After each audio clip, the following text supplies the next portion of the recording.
자, 이제 실제 비트리를 한번 구현해 보도록 할까요? 자, 먼저 소스 파일 구성입니다. 먼저 비트리 데포.h 파일에서는 가장 기초적으로 쓰이는 상수와 구주체 선언이 있습니다. 그리고 이 파일을 참조해서 실제 비트리 구현을 위한 구주체와 함수 선언은 비트리.h 파일, C 소스는 .c 파일이 있습니다.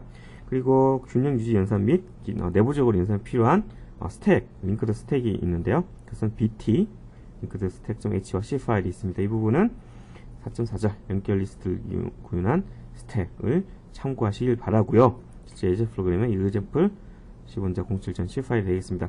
따라서 가장 많이 참조되는 녀석은 비트리 데포.h 파일이 되고, 이 녀석을 비트리.h 파일 및 c 파일 참조를 하고요. 물론 링크 스택에서도 참조를 합니다. 그리고 비트리.h와 c 파일에서는 이 링크 스택을 참조를 하겠죠. 내부 균형 유지 연산이 필요하니까요. 그리고 마지막으로 example에서는 비트리 데포뿐만 아니라 비트리 h 파일을 참조를 해서 구현하게 되어 있습니다. 비트리의 추상 자료형 같은 경우에는 비트리의 생성 및 삭제 당연히 필요하죠. 그리고 검색하는 API, 그리고 새로운 자료를 추가하거나 삭제하는, 그리고 기타로 비트리 내용을 디스플레이 하거나 하는 함수 등이 있을 수 있습니다. 자, 이제 비트리를 구현한 실제 소스를 살펴보도록 하죠. 먼저 상수과 그 구주체 선에 있는 비트리 데포.h 파일입니다. 먼저 이게 스몰 m이죠. 비트리의 차수가 되겠습니다. 그래서 우리는 5라는 고정된 값을 정의하고 이것을 이용해서 구현해 보도록 하겠습니다. 실제 비트리 노드 데이터, 저장된 데이터는 인티저 키 값과 캐릭터 밸류 값으로 구성되어 있습니다. 그리고 비트리 노드 자체에 대한 구조체는 일단은 현재 원서 개수와 그리고 저장되는 데이터 배열, 자료 배열이 있고요. 그리고 서브트리에 대한 포인터, 서브트리 노드에 대한 포인터를 배열로 저장하고 있습니다. 여러분 이 책 읽으신 독자는 아시겠지만 각각의 비트리 노드에 저장되는 자료 개수는 m-1이죠. 그런데 왜 m을 해줬을까요? 그리고 서브트리의 개수는 m과 동일한데 왜 m 더하기 1을 해줬을까요? 이처럼 저장된 자료의 개수와 서브트리의 개수를 1씩 더 많이 해준 것은 구현의 편의성 때문에 그렇습니다. 병합이라든지 혹은 분할 등에서 구현의 편의성을 위해서 저장되는 자료의 개수 그리고 서브트리 개수를 1씩 더 많이 해줬다는 점에 특별히 주의해 주시기 바랍니다. 자, 그리고 비트리 자체에 대한 구주체 선을 보자면 비트리는 결국 루트 노드 하나 가지고 있다는 얘기죠. 그 밖에 여러가지 함수에 대한 선언들이 H 파일에 선언되어 있습니다. 자, 그리고 BT 링크드 스택을 볼까요? 저장되는 데이터의 타입이 비트리 노드에 대한 포인터 타입이라는 것만 차이가 있고 그 외에는 링크드 스택 헤더 파일과 동일함을 알 수가 있습니다. 자, 그리고 실제로 BT 링크드 스택 .h 파일 C 파일을 보자면 include하는 파일이 하나 더 있죠. 그리고 링크드 스택 .h 파일이 아니라 BT 링크드 스택 .h 파일이라는 점에 차이가 있고 그 외에는 링크드 스택 파일과 동일합니다. 자, 이제 그럼 실제로 비트리 소스를 살펴보도록 하죠. 먼저 비트리를 생성하는 함수가 되겠습니다. 비트리에 대한 생성된 포인터를 리턴하게 되겠죠. 소스를 보자면 메모리 할당을 하고요. 메모리 할당에 성공했으면 메모리 초기화 그리고 생성된 비트리를 리턴해주게 되겠습니다. 자, 다음으로 비트리의 검색하는 함수가 되겠는데 기존의 이진 탐색 트리 혹은 균형 이진 탐색 트리와 마찬가지로 먼저 루트 노드를 시작을 해서요. 근데 달라진 게 뭐냐면 현재 노드의 저장된 자료 개수만큼 루프를 돌면서 각각의 저장된 자료의 키값을 봅니다. 그래서 현재 키값이 같다 그러면 내가 원하는 자료를 찾은 거죠. 이 경우는 원하는 찾은 검색 대상이 되는 자료에 대한 포인터를 리턴해주게 되는 것이고요. 그렇지 않다. 페런트의 키값이 현재 키값보다 크다. 그러면 브레이크를 해줍니다. 브레이크. 즉 while문을 빠져나간다는 얘기가 되겠죠. 죄송합니다. while문이 아니라 여기 있는 for문을 빠져나간다는 뜻이 되겠죠. for문을 빠져나가면서 어때요? 현재 노드의 왼쪽 서브트리 노드를 현재 커렉트 노드가 되면서 다시 while문을 도는 식으로 되게 되겠습니다. 자, 만약에 키값이 커렉트 키값도 크다 그러면 어떻게 되죠? 포문에 의해서 다음 위치에 있는 오른쪽에 있는 자료의 키값을 가지고 다시 비교하게 되겠습니다. 결국은 이진 탐색 트리와 마찬가지로 현재 노드의 키값을 비교해서 각각 왼쪽 혹은 오른쪽 서브 트리로 이동해서 계속 키값을 비교하는 그런 구조가 되어 있음을 알 수가 있습니다. 자, 다음으로 새로운 자료를 추가하는 함수를 살펴보도록 하죠.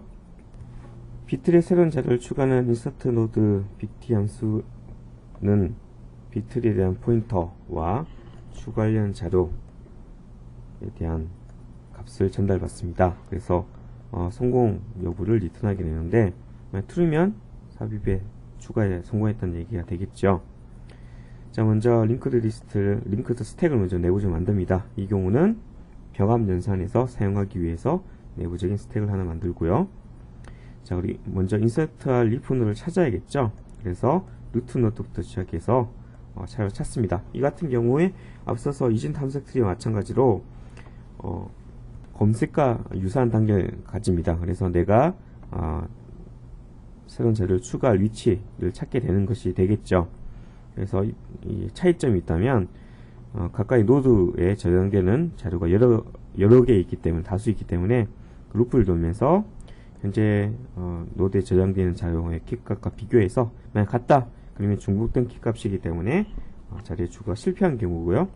그리고 만약에 현재의 저장 키값보다 작다 그러면 브레이크를 통해서 차일드 서브 트리로 내려가지게 되는 거죠. 그리고 그렇지 않다 그러면 폼을 돌면서 각각의 엘리먼트 가까이 요소에 있는 키값과 다음번 저장되어 있는 노드의 다음번 위치에 오른쪽 위치에 저장되어 있는 자료의 키값과 계속 비교해 가면서 새로운 자료가 추가될 적절한 자료를 찾게 되는 거죠. 만약에 이 포문을 다 돌았다 그런데도 못 찾았다 그러면 어떻게 되는 거죠? 그러면 가장 오른쪽에 있는 서브 트리, 그러니까 이 포문을 다 돌 때까지 이 브레이크 혹은 리턴이 아니다 그러면 제일 마지막에 결국 가장 오른쪽에 있는 서브 트리, 가장 오른쪽에 있는 서브 트리를 통해서 밑으로 내려가지게 되겠죠. 그래서 while문을 돌면서 찾게 되겠습니다. 자, 여기서 이 while문을 빠져나왔다고 했을 경우에 여전히 PVP했던 노드가 널이다. 이 경우는 어떤 경우죠? 아직 루트 노드가 없는 경우니까 이 경우에는 새로운 루트 노드를 하나 만들어주면 되겠죠. 그렇지 않다 그러면 해당되는 찾은 그 노드를 대상으로 해서 새로운 엘리먼트를 추가해주면 되겠습니다. 자, insert node element bt 같은 경우에는 특정 노드에 새로운 자료를 추가하는 함수가 되겠는데 이 함수는 우리 밑에서 스플릿 노드에서도 쓰이니까 이 스플릿 노드 함수 안에서 다시 한번 더 살펴보도록 하죠. 자, 아무튼 추가될 새로운 자료를 추가할 노드를 찾았으면 그 노드의 자료를 추가하고요. 그리고 분할 연산을 수행해 주게 됩니다. 오버플로우가 발생했을 경우에 분할을 발생시키고요. 그렇지 않을 경우에는 분할 연산을 발생시키지 않을 수 있겠죠. 단 이때 추가되는 노드를 찾기 위해서 따라간 각각의 스텝별로 스택에 저장해 둡니다. 따라서 분할이 발생했을 경우에 밑단부터 윗단으로 차례대로 순차적으로 분할이 발생할 수가 있습니다. 다단계에 걸쳐서. 자, 그러면 스플릿 노드 bt는 우리 밑에서 살펴보기로 하고요. 아무튼 그래서 실제 자료를 추가한 이후에 성공했다고 리턴 값 세팅해주고 생성된 p스택을 메모리 해제를 해주게 되면 인서트 노드 함수가 마치게 되겠습니다. 자, 그럼 이제 스플릿 노드, 그러니까 분할 연산을 수행하는 함수를 살펴보도록 하죠. 자, 분할 연산 같은 경우에는 비트리에 대한 포인트와 그리고 분할 연산을 수행하게 될 각각의 가능성 있는 노드들을 순차적으로 차례대로 저장한 스택에 대한 포인트를 전달받습니다. 자, 그래서 스택에서 하나 팝을 하죠. 그래서 팝된 녀석이 없을 때까지 while문을 돕니다. 그래서 현재 팝된 노드의 데이터를 가져옵니다. 여기서 말하는 데이터 노드는 이 스택 노드의 데이터는 결국은 어떤 녀석이죠? 비트리 노드가 되겠죠? 비트리 노드가 되고요. 자, 그 비트리 노드의 저장 개수가 m, 그렇죠? 비트리 오더보다 크거나 같다 그러면 분할을 시켜줘야 된다는 것이 되겠죠. 자, 분할 어떻게 해준다고 그랬죠? 먼저는 가운데 중간값을 찾고 중간값을 기준으로 새로운 노드가 하나 더 만들어지게 되는 것이죠. 자, 따라서 새로 추가되는 노드를 대해서 하나 메모리를 할당을 해주고요. 그리고 메모리 초기를 해주는 것이 되겠죠. 자, 그런 다음에 피봇, 이 피봇이 바로 중간 위치에 해당되는 중간 위치에 있는 자료가 되겠습니다. 그래서 중간 위치에 있는 자료, 저장된 자료를 세팅 값을 대입해 주고요. 그리고 실제로 저장되어 있는 그 위치의 값은 0으로 초기화를 시켜주게 되겠습니다. 자, 그런 다음에 자, 루프를 돌면서 자, 피봇을 중심으로 오른쪽에 있는 자료들을 가지고 새로운 노드를 만들어 주게 되는 것이죠. 새로운 노드에 저장된 값과 그리고 새로운 노드의 서버트리 값을 기존의 피봇, 그러니까 중간값의 오른쪽에 있는 자료들의 자료와 오른쪽 위치에 있는 자료와 오른쪽 위치에 있던 서버트리 값들로 각각 세팅을 해주는 것이 되겠죠. 세팅을 해준 다음에 기존에 오른쪽에 있던 피봇 오른쪽 위치에 있는 자료는 다 0으로 초기화를 해주고요. 그리고 오른쪽에 있던 각 자료의 서버트리에 대한 포인터를 또 0으로 초기화를 널로 초기화를 해주게 되겠습니다. 즉 결국 이 부분은 새로운 추가되는 서버트리에 대해서 메모리를 할당 및 새로 추가되는 노드의 자료 및 서버트리 값을 세팅을 해주고요. 그리고 기존의